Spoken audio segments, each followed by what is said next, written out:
Ever have a favorite childhood memory that doesn't quite hold up to adult scrutiny? Um, a beloved toy that seems flimsy, a cartoon that feels surprisingly dull. Well, let's talk about a specific episode of Star Trek that had a huge impact on me as a kid, but now revisiting it is challenging. And I'm talking about Shore Leave from the first season of the original series. But I remember watching it repeatedly on VHS, those images burned into my memory.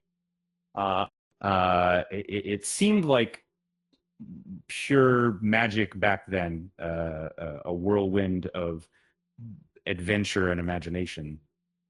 And the premise is simple enough. The Enterprise crew gets some much needed R&R on a seemingly idyllic planet. But things quickly get weird. Fantasies become reality, and the crew finds themselves battling old foes and indulging in some rather questionable desires. What hooked me as a kid was the sheer boundless imagination, from the White Rabbit appearing straight out of Alice in Wonderland to Sulu facing off against samurai warriors. It was a theme park of a TV episode. The rivalry between Kirk and Finnegan felt so grown up, and the robotic illusions were genuinely unsettling. It felt like a child's imagination come to life, pulling together all their favorite stories into one crazy mixed piece of writer. Uh, Interestingly, the behind the scenes story is similar.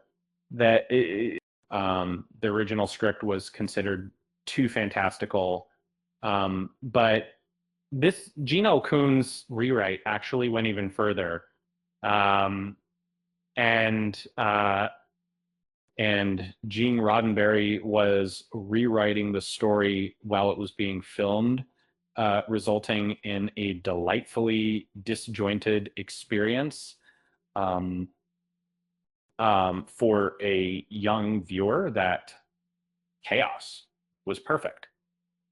It matched a short attention span, delivering constant action, color, and a sense of limitless possibility within the Star Trek universe.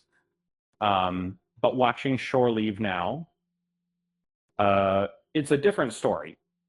The flaws become much more apparent. Um, while not terrible, it's definitely below the standard set by other episodes of the original series. The biggest issue is the lack of a substantial story, um, and it's a collection of vignettes and Kirk's eventual deduction about the planet's caretaker feels meaningless since it poses no real threat, compared to other hallucination planets in Star Trek, like Talos 4. Shore Leave lacks depth. Prometheus, there's no real point to the events, right?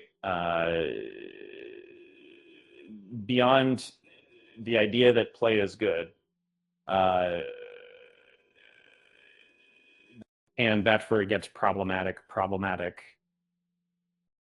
Kirk chooses to brutally beat an old enemy, um, and McCoy can't control his impulses. Uh, these vices aren't questioned or given any meaningful context, but they are complained by it,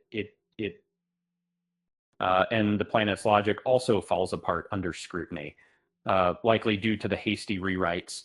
Um, it's ironic that the episode I loved as a child now feels devoid of everything I enjoy about the franchise today.